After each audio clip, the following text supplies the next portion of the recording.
guys, it's your boy Young Diamond. I welcome you once again to this channel.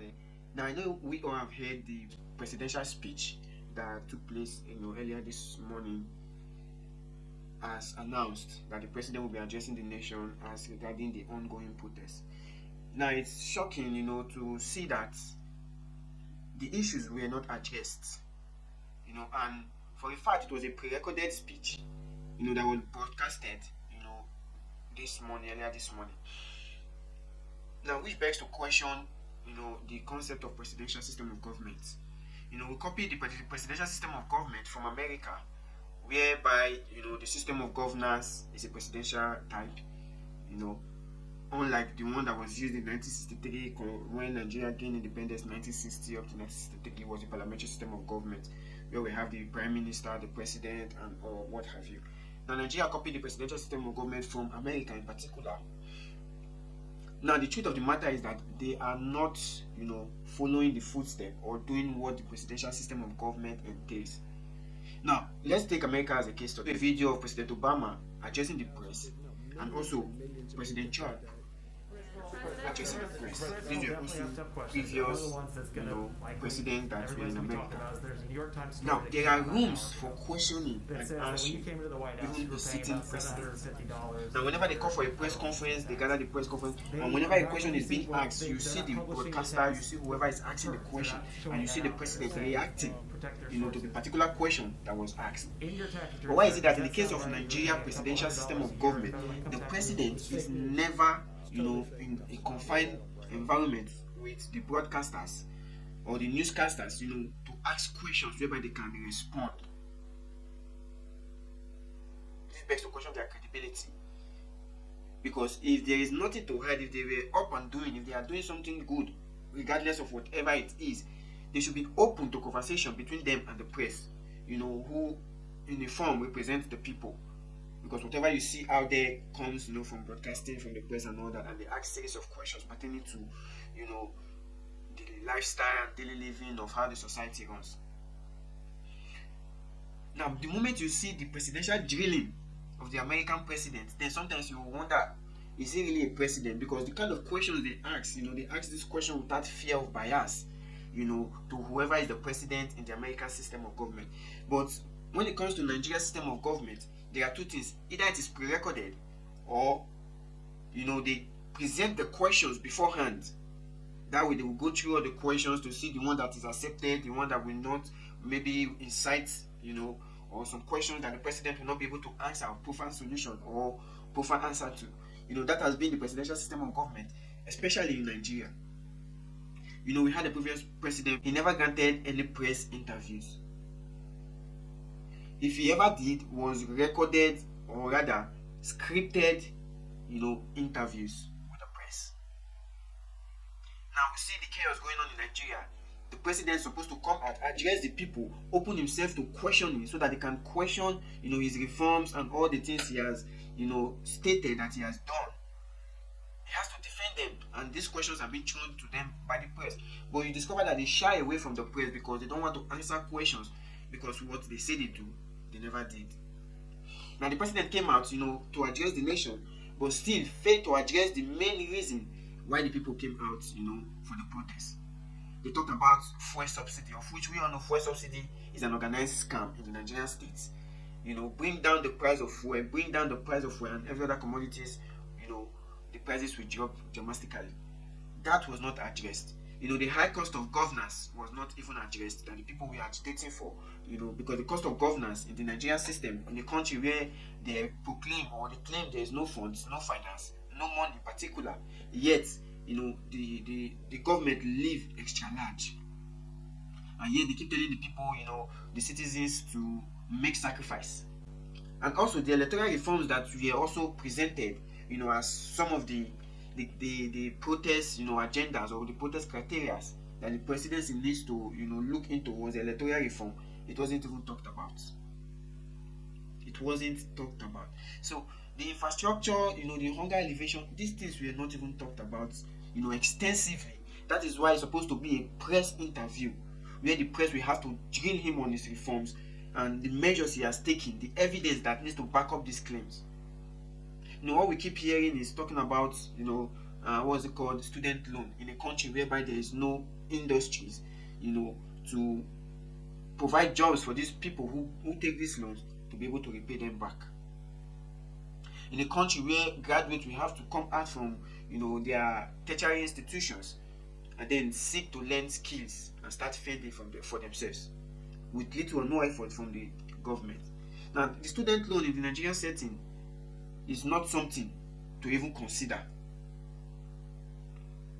Rather, subsidizing education is much more better than creating student loan, whereby you now put an impoverished nation into more indebtedness, with a scheme of loans. So it is heartbreaking that the president had to do a pre-recorded speech, evading the questions and the plight of the people.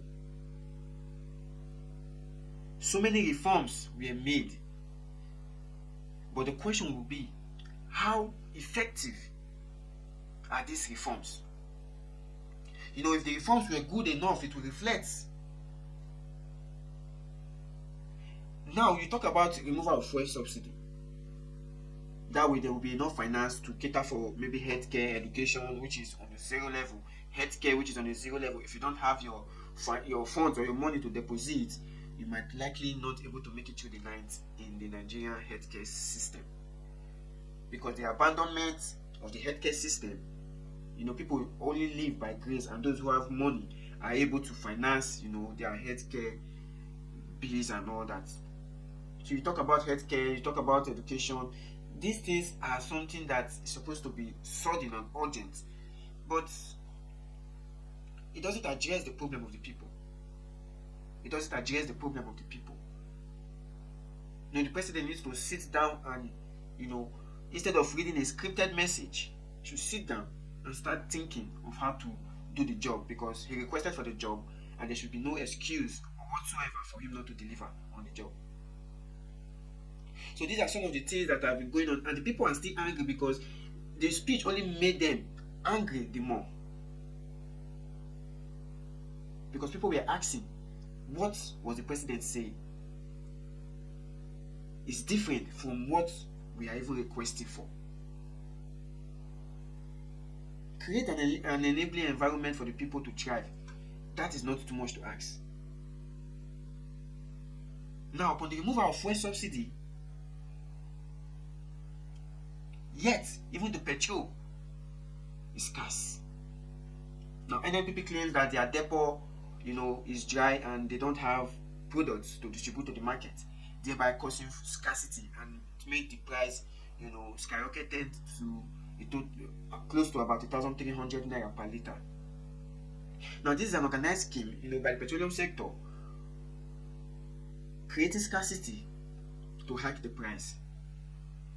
Which is why when the president says fuel subsidy is gone, with the hope of, fine, subsidy is gone, there will be abundance of fuel flooding the market. But still, the scarcity increased. Nigeria is an oil producing nation. But what happens to the oil? They've leveraged the oil to borrow money. Which brings us to our next story. NNPC to scout, for crude-backed loans. Just as we are trying for the federal government to allow the local refineries work so that crude oil will be processed for local consumption, and the presidential mandate that crude oil should be sold to local refineries in naira. Now, the NNPC in particular are seeking for a crude oil-backed loan. What does that mean? It means that they will borrow money and pay back with crude oil, which means there won't be any left over for local refineries. And this is how it has been. Borrowing money backed by crude oil, and in turn stealing the money in particular. That has been the order of the day. So why would NNPC seek to borrow loan backed by crude oil, knowing the dire state of the economy, that the country is in need of refining its own product for local consumption, that will relax the scarcity of petroleum products? Like I always say, the Nigeria people, the Nigeria citizens, they are always patient. They are always patient. If it were to be some countries in an oil producing country, and still yet they cannot afford the same product that comes out from the earth, there will be chaos. There will be chaos. And it is due to this ineptitude of the government and the NNPC, backed with the oil theft and all of that, that has led to the oil bunkering in the Niger Delta. Because they've seen that the government does not even give a damn about their welfare and their well-being. All they care about is to, extract this crude, export it, steal the ones they are able to steal, re-import already refined products, sell at an exorbitant price, and then the Niger Delta, where the oil is being extracted from, is left desolate.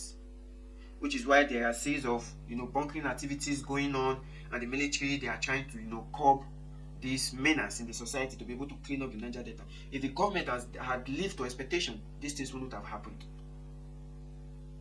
The truth of the matter remains, the government does not care about the people. They don't care about the people. Because if they had cared about the people, the first priority would have been the people. Why will the citizens continue to suffer?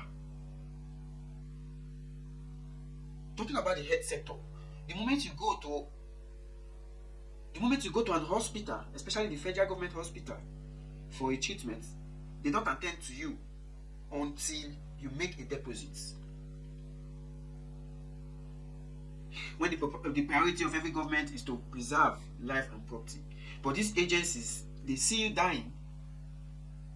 If you don't have the capital or the finance to foot the bill, you are on your own. The government will not step in to cushion the effects. So many people had lost their lives because, one, the healthcare service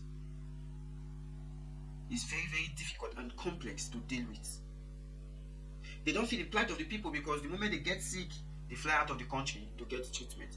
The moment they get ill, they fly out of the country to get treatment. Their children are out there receiving treatment in foreign countries, which has led to the collapse of the healthcare service. And they don't even know what is going on there. Is it education we talk about?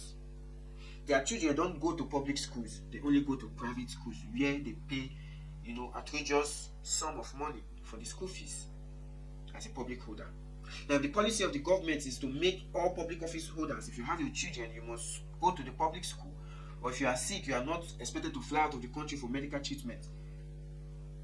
Then the seriousness of patriotism will continue to gain momentum. So the Nigerian state has not addressed the problem of the country. Rather, has only created a paradox in the minds of the citizens.